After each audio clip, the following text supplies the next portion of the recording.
chaayinaan hilaawaa kudha akkuma argaa jirtan sanii gaafataa jechuun rubbeesee jeesoon 10,000 ture. Amma garuu nama 30,000tu jira. Maali barbaachise gaafa jirru wal abaaruun gaafa duudammoo fayyadamaa jira. Mucayyoon tun immoo akkuma argaatiin hin jirtanii gaafa isii waan hamaa dubbattu akkuma argatan kana nama 9,000tu nama 11,000 kan laayikii godheef nama 900 koomentii barreesseef itti fufaaraa jechuudha viidiyoo kana reef gallakkiste. Hanga sharri irratti dandii hamaa irratti warra dandii hamaa deemu. Jajjabeessinu maa karaa kayrii hin dhaabanne yookiin immoo kajalate kana maa karaa kayrii irratti hin deebisne yaa Oromoo. Salaamu alaykum warahmatullahi wabarakatuh. Akkam jirtan Oromoodhaan hundumtuu bakka jirtanitti nageenyi koo sinaa dhaqqabu jecha guyyaadhaa viidiyoo hawwata akka qabannee walitti deebinee jirra. Innis maali jechuun keessan hin hafu waa'ee makeenya kana waa'ee malmaan Oromoodhaa waa'ee miidiyaa irratti deddeemaatiin hin jiru kana keessattuu wanta gaafii natti ta'e. Wanta yeroo hundumaa yoo ilaaleetiin wallahi laazim saba keenya bicha irratti waan mudhatu jechuudha. Saba biraa osoo hin taane saba ilmaan Oromoo qofa irratti waan mudhatudha yeroo baay'ee kun. Itoophiyaa ma keessa yoo ta'e lammiin biraa wanta kana irratti hin agartu garuu keenya irratti waan qabatamaan jiru ammas jiru duraanis itti jirani gara fuulduraa bicha waan rabbi nu godhu sumatu beeka. Fakkeenyaaf jara kanneen lama suuraa irratti hin argitan jedhee yaada. Rabbi siif haa araaramu hilaawwan immoo kan dhiyeenya kan addunyaa irraa deemte hin jette. Rabbi fuulatti haa tolu namaaf silaa rahmata kadhatanii badii inni balleesse san akka inni balleessetti duba deddeebi'anii viidiyoo isaa maaloo isaa kan hin faarsanii garuu nuti biratti hin baratamne. Itti aansee immoo tuyyuu suuraa lammaffaa kana jechuudha intala kana namni hin beekne hin jira jedhee yaaduun itti kana namni miidiyaa fayyadamtan keessattuu fuula tiktookii irratti akka ajaa'ibaatti deddeema jechuudha suuraan isii akka ajaa'iba viidiyoo baay'ee hojjetti illee namoota jitu irratti hojjeta namoota hedduus hordofa. An kan ajaa'ibu Oromoo maaliif yeroo duune wal faarsine yeroo jirru wal aarsina tokko kagaafina ta'e itti aansee gaaf ati dogongorte immoo gaaf namni tokko dogongorete hin jedhe maaliif wal dura hin dhaabban haga si tokkoffaa si hordofanii itti aansee si arrabsanii koomentii hin taane si barreessanii xiiqii keessa si galchan garuu immoo si arrabsanii afaanin si arrabsanii ofiimmoo si hordofanii jechuudha. Maaliif kana jette keechuun keessan hin hafu tokkoffaa irratti jetti kana jechuudha akkuma suuraa irratti ammallee argaatiin jirtan kana irratti viidiyoon isin hojjettu viidiyoo safuu Oromoo cabsu Oromoon safuu qaba aadaa ittiin bulu qaba viidiyoon isin hojjettu hundumtuu wanti afaan isii keessa yaa'u wanti isin gootu hundumtuu wanta aadaa Oromoo fi safuu Oromoo cabsu tokkoffaa irratti osoo amantiidhaan walitti hin dhufin duratti jechuudha.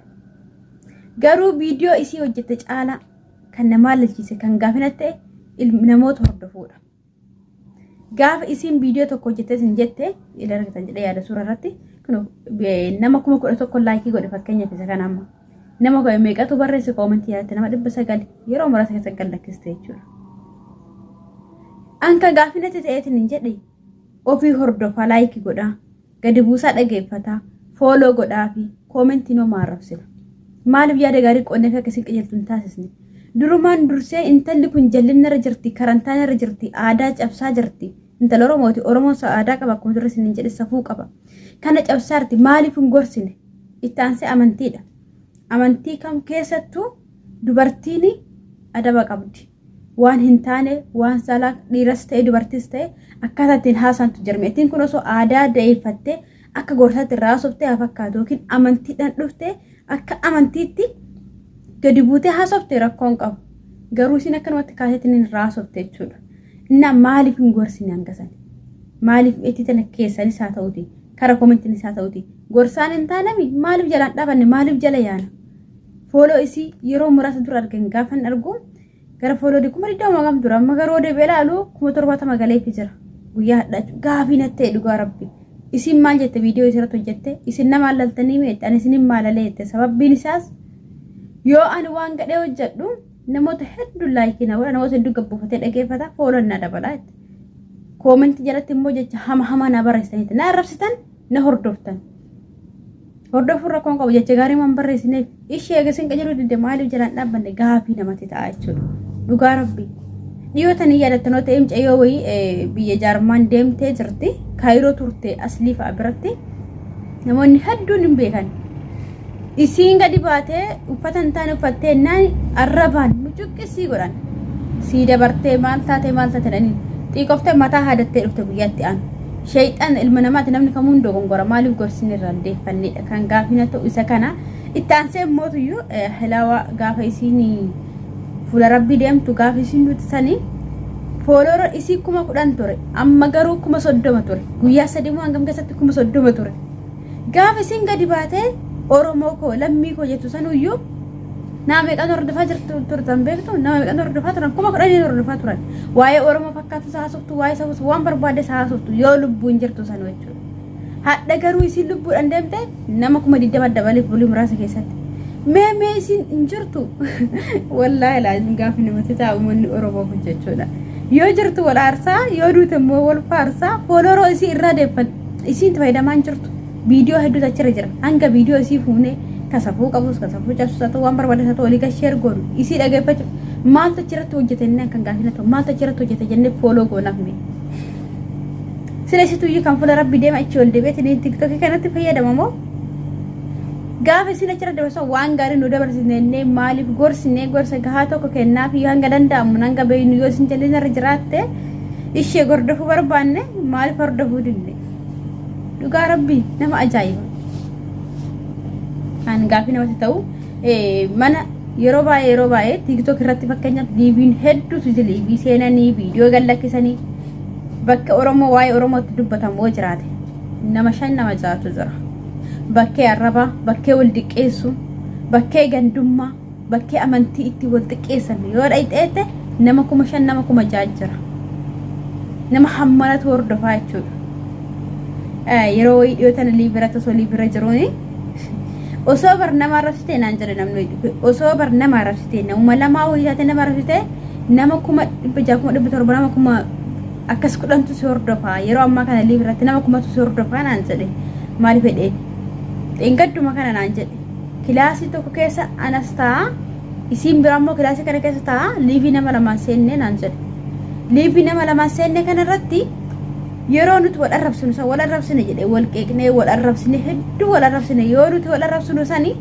nama 600 na bira ture nama 600 na bira ture nama 500 na bira ture jedhe nama 700 gahaa ture jedhe garuu booda ras deebine wal bira dhufne ayi qoosaatiin hin jirra barii yaa oromoo maaliif bakka gadhee dhaabattu maaliif bakka gaarii hin dhaabanne yoo nuti wal arrabsuun hangana dhaabataa turtanii liibiyaa san irratti akka sedhe yoo inni gorsa jalqabu yoo dhugaa jirtu dubbatu wallahi gaddebe nama 12 nama 10 nama 8 tti neela deebee naan jedhe dhugaa gaafinati ta'e baay'ee tokko gaafinati ta'e hanga bakka xiqqeenna ishii bakka xiqqeenna dhabanne wanti nu koomentee barreessinu waan akkamiiti wanti nu achitti goonu waan akkamiiti wanta baay'ee nama ajaa'iba rabbiin haqa jalchu malee karaa gaarratti sirreessuu hin beeknu fakkeenya fudhachuu dandeessan amma viidiyoon isinitti dheerata asumatti gabaabsaa ana gaafinati ta'ee yeroo baay'ee naraa jedhu dhugaa rabbeechuudha kanaaf dhufeetiin viidiyoo jira kanneen lamaan irratti dalage haa dhaabbannu irraa wanta kanaa kana qajeelummaa irraa haa fudhannu yeroo tokko jalatee gorsa dabarsoo kan immoo jala dhaabbachuu osoo nu barate osoo aadaa godhanne bar osoo nama dogongore san dandeenyu gorsuu yoo dadhabneetiin hin jenne immoo jala dhaabachuu aadaa godhanne wallahi namni kuuris gadi beetu waan hin taane waan safuu cabsu waan amantii arrabsu waan hin taane dubbatu jechuudha maaliif ta gadi baatee waan hamaa dubbatu sun ittiin hin mulkoofne ta'a namoota hedduu maal jedhama gadi ba'ee nama arrabsaa erga beekamtee argadhee booda immoo amantii kiyyaa fi gara aadaa kiyyaatti deebi'aa jira dhugaa baay'ee namatti dhaga'ama rabbiin haqa jalchuun sadhaabboleeyyan kiyya kanama karaa ta'urratti wal gorsee jallinarraa wal deebisee hadda addunyaa boroo akiraa karaa keeriitii milkaa'u hunduma kenna iyyuu nu haa taasisu hundi kenna cubbamtoota anas dabalate hundumti kenna rabbi nu haa dhiisuun jedha viidiyoo kiyya kan guyyaadhaa jalqabadhee dhiyaadhe kana fakkaata oroon chaayinaadha kanaaf haaraa taatan baga nagaan dhuftanii like subscribe gochuudhaan yaada keessan koomentii jalatti bakka dogongora qabutti na gorfata bakka sirriitti immoo na bira dhaabbataa chaayinaali kun kiyya keessan kiyya qofa otoo hin taane kan uummata oromoo bal'aati murtii isaan isiniin jedha assalamu alaykum warahmatullahi wabarakatuh